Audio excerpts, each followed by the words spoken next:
नमस्कार, आप देख रहे हैं एलबीटीआई न्यूज 9। आपके साथ मैं हूं तुषार शर्मा। दोस्तों, जैसा कि हम सब जानते हैं कि साल 2020 में कोरोना वायरस ने पूरे देश में आतंक मचाया था, जिसके चलते देश में संपूर्ण लॉकडाउन भी लगाया गया था, आपको बता दें। लेकिन अर्थव्यवस्था की गिरावट को देखते हुए पूरे देश में धीरे धीरे अनलॉक की प्रक्रिया को लागू करके चीजों को खोल भी दिया गया था। साल बीता, 2021 की शुरुआत हुई, लेकिन वायरस का कहर और तेज हो गया। आपको बता दें कि इस बार वायरस का कहर डबल और ट्रिपल म्यूटेशन से फैलता हुआ नजर आया। आए दिन केस में इजाफा हो रहा है, पूरे देश मौत की स्थिति में खड़ा हुआ है। ऑक्सीजन की किल्लत का भी लोगों को सामना करना पड़ रहा है। तो चलिए आज हम जानेंगे कि रतन विशेषज्ञ हमारे साथ मौजूद हैं, शील जहां जी हमारे साथ मौजूद हैं, कि इनसे किस तरह से आसपास का जो वातावरण है हमारा, जो नकारात्मक चीजों से भर गया है, उस पर ये रोशनी डालेंगे। सर, आपका बहुत बहुत स्वागत है हमारे शो में। जी नमस्कार तुषार जी, आपका जी सर, बहुत बहुत नमस्कार धन्यवाद। सर। सर, सवाल की शुरुआत करते हुए मेरा पहला सवाल है सर, कोविड 19 ने पर्यावरण को कैसे प्रभावित किया? जिस तरह से हम देख रहे हैं कि लगातार जो नकारात्मकता विचारों से हमारा आसपास का वातावरण भर गया है, उसे मदद करें कि लोगों की जो नकारात्मकता विचार लोगों के जहन में है वो कैसे निकल सके। सर, कोविड 19 ने हमारे सभी के, चाहे वो किसी भी उम्र के व्यक्ति हो, सबके विचारों पर बहुत ही गहरा प्रभाव डाला है। कोविड 19 ने एक डर का माहौल, ऐसा खौफ का एक माहौल बनाया है, पैदा किया है कि इस बीमारी का कोई सोल्यूशन नहीं है, कोई दवाई नहीं है, इससे बचना बहुत ही मुश्किल है। लेकिन मानव मानने वाला नहीं है, रुकने वाला नहीं है। उसको ईश्वर ने ऐसी बुद्धि प्रदान की है कि वो किसी भी समस्या का समाधान करेगा। उसने दवाई भी ढूंढ ली और अब धीरे धीरे स्थिति सामान्य होती जा रही है। और थोड़े ही दिन में, यानी कि अगर ग्रहों की चाल की हम देखें, क्योंकि मैं ज्योतिष से जुड़ा हुआ हूं, तो नवंबर तक का टाइम, मैं एक, जहां तक मेरा आकलन है, मेरा ये पर्सनल आकलन है, नवंबर सर, तक हम कैसे काफी यहाँ हद पर तक सर मेरा एक बेटर। सवाल खड़ा होता है सर, आप किस बिहाफ पर ये बोल रहे हैं कि जो स्थिति है वो सामान्य होती हुई नजर आ रही है? जिस तरह से हम देख रहे हैं सर कि आए अभी, दिन जो केस में इजाफा हो रहा है, उसके मद्देनजर रखते हुए सर। जी अभी हम पिछले आंकड़ों की बात करें और उसके बाद आज जो है, आज हम जहां जहां स्थिति बैठे हैं वहां पर देखें तो कोविड काफी हद तक कंट्रोल में है। दवाइयां, मेडिसिन जो बनी है वो डिस्ट्रीब्यूट भी हो रही हैं और दवाइयों की पहुंच जैसे जैसे आदमी इंसान तक पहुंचेगी, स्थिति बेहतर होती जाएगी। बिल्कुल लेकिन सर, अभी भी, बिल्कुल। सर, आप बोल रहे हैं कि जो दवाइयां हैं और वो मतलब डिस्ट्रीब्यूट भी हो रही हैं, तो सर यहाँ पे मेरा एक सवाल है कि जो रेमडेसिविर दवाइयां, ऑक्सीजन की किल्लत का बीते दिनों की अगर हम बात कर लें, लोगों को सामना करना पड़ा था, उसके मद्देनजर रखते हुए सर आपके विचार क्या हैं इस पे? जो जी कालाबाजारी हमारी जो आंखों के सामने आई थी दवाइयों की, रेमडेसिविर की, उसके सिलसिले में सर। जी जो दवाइयों की किल्लत, कालाबाजारी थी जो आई थी, क्योंकि इंसान ने फायदा उठाया इस समय का।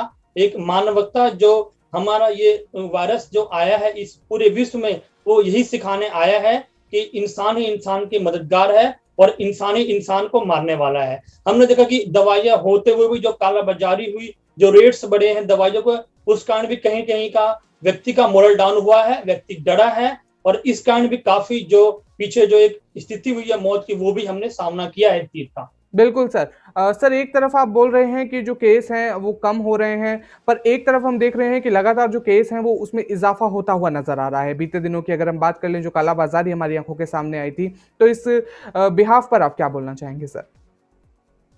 जी केसेस बढ़े हैं, बिल्कुल बढ़े हैं, मैं आपकी बात से सहमत हूँ। लेकिन जो कालाबाजारी का है, कहीं ना कहीं उसमें अंकुश लगा है और वो ठीक आगे हो जाएगा। और भी कई गुना जो पैमाने पे वैक्सीन आ रही है उसका भी। लेकिन इन सब पहलू के एक आगे, एक ज्योतिष का जो पहलू जिससे मैं जुड़ा हुआ हूँ, मैं सीधा सीधा मेरा एक उत्तर है, एक शब्द में है कि जो भी व्यक्ति कहीं भी हो, किसी स्थिति में, किसी उम्र में हो, वो ईश्वर में आस्था ना छोड़े, ईश्वर में विश्वास रखे। उसको सभी प्रकार के कष्ट का निवारण ईश्वर करेंगे। एक विश्वास जो होता है भगवान पर, वो नहीं टूटना चाहिए। जी सर, उससे बिल्कुल भी सही हम बात कह रहे देखेंगे, हैं सर आप। बहुत हद तक एक मानसिक तौर पे भी इंसान बीमार होता है। यदि आप सुबह शाम तक कुछ नेगेटिव चीज देखेंगे, नेगेटिव चीज के आसपास रहेंगे, तो कहीं ना कहीं आप भी अपने आप को नेगेटिव चीज में ही पाएंगे। इसीलिए जितना हो सके सकारात्मक बने, ईश्वर में विश्वास रखें। आप जिस धर्म से हो, जिस देवी देवता की पूजा करते हो, चाहे किसी भी धर्म में से बिलोंग करते हो, आपको उसके ऊपर विश्वास रखना होगा पूरा, और सुबह शाम जो भी आपका है नित्य प्रति आराधना करनी होगी ईश्वर के लिए। जी सर, उसके बाद बिल्कुल। कहीं ना कहीं आपका जो कॉन्फिडेंस है वो अपने आप बिल्ड होता है, और किसी भी प्रकार के वायरस से लड़ने के लिए आपकी क्षमता अधिक हो जाती है। बिल्कुल सर, बिल्कुल सही बात कह रहे हैं सर आप। जिस तरह से सर हम देख रहे हैं कि इतना जो महामारी है वो फैल चुकी है, तो कैसे प्रकृति हमें स्पष्ट संदेश भेज रही है कि हमें प्रकृति का बचाव करना चाहिए, इंसान की ज़िंदगी भी सुरक्षित हो जाएगी सर। किसी भी घटना, किसी भी बड़े एक जो कोई भी इन्वायरमेंटल चेंज होता है, उससे पहले कहीं ना कहीं आपको एक छोटा सा मैसेज आता है। जैसे ग्रीन लाइट से पहले ऑरेंज लाइट होती कि आप तैयार हो जाओ कि ग्रीन लाइट होने वाली है, उसी प्रकार एक प्रकृति ने मैसेज दिया है कोरोना वायरस के थ्रू कि आप यदि अभी भी नहीं संभले तो क्या पता अगला वायरस इससे भी कई गुना भयानक होगा। यहाँ पर संभलने का मतलब यह है कि आपको अपनी सेहत के प्रति, अपने जो रिश्तों के प्रति, और आपकी जो सोच है वो कहीं ना कहीं ईश्वर के प्रति विश्वास में अगर रहेगी तो ही आप आगे बच पाएंगे। नहीं तो किसी किसी वायरस के बीच में आप आगे फंसेंगे कि वायरस बराबर आएंगे। ये वायरस सर बराबर आएंगे, ये कैसे कह सकते हैं सर आप? जी, हम देख रहे हैं जितना ग्लोबल वार्मिंग हो रही है, जितना इंसान आगे प्रकृति कर रहा है, साइंस जितना भी आगे डेवलप कर रही है, जितनी भी टेक्नोलॉजी आगे बढ़ रही है, कहीं ना कहीं कुछ उसका जो साइड इफेक्ट भी हम देखते हैं। और अब हम देख रहे हैं जैसे आज हम कूलिंग के लिए एसी इस्तेमाल करते हैं, कितना एसी पूरे विश्व में है, उस कारण भी ग्लोबल वार्मिंग कितना बढ़ गया है, ये सब बिल्कुल। हम देख रहे हैं, आंकड़ों के थ्रू हम सब जानते हैं। जी, तो बिल्कुल मेरा सही यही बात कह कहना रहे हैं। क्या है कि आप ग्रो कर रहे हैं, लेकिन ईश्वर की चीजें, प्रकृति से छेड़छाड़ बंद कीजिए या कम कीजिए, या कोई ना कोई उसका सोल्यूशन रखिए, तो ही आप आगे बढ़िए। बिल्कुल सर, बिल्कुल सही बात कह रहे हैं सर आप। सर एक सवाल मेरा यहाँ पर है कि जिस तरह से हम देख रहे हैं कोविड-19 को पर्यावरण स्वास्थ्य मुद्दे पर कैसे देखा जा सकता है सर? सर मेरा ये मानना है, हालांकि बहुत क्रिटिसिज्म भी होगा, कि कोविड जो 19 है ये कई मायनों में अच्छा भी है, रहा है जो आया था प्रकृति के माध्यम कैसे सर? के लिए, और कई मायनों में इंसान के लिए भी एक सीख सबक लेके आया है। हम अब देखेंगे आज से एक पिछली जो 2020 में जो उस टाइम जो लगे थे लॉकडाउन, और उस लॉकडाउन में सब कुछ बंद था पूरे विश्व में, बिल्कुल भी पोल्यूशन नहीं हुआ है। हम देखेंगे उत्तर प्रदेश या किसी बॉर्डर से किसी भी अच्छी पहाड़ी को, यहाँ तक कि हमने हिमालय की चोटी को भी देखा है उस लॉकडाउन के अंदर में।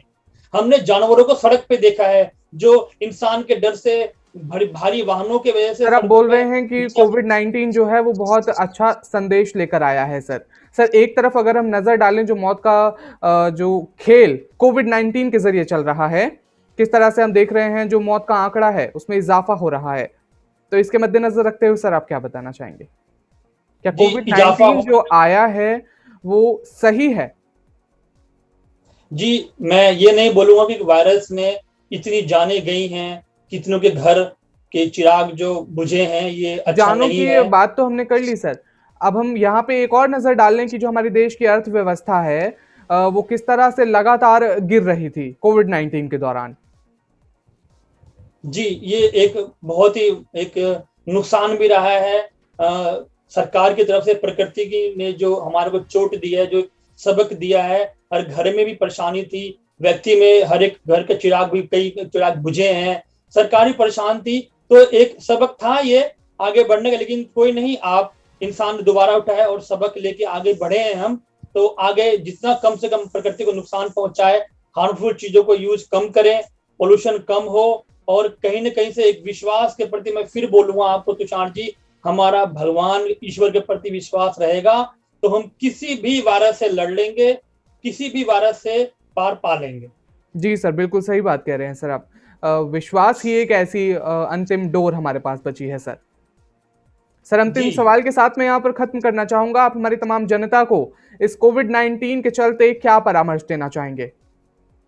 जी, मैं एक ही परामर्श देना चाहूंगा, क्योंकि सनातन धर्म इस पूरे एक पर्टिकुलर किसी धर्म को इंडिकेट नहीं करता है, वो पूरे विश्व का कल्याण करता है, पूरे विश्व के लिए वो बना है, एक मैसेज है।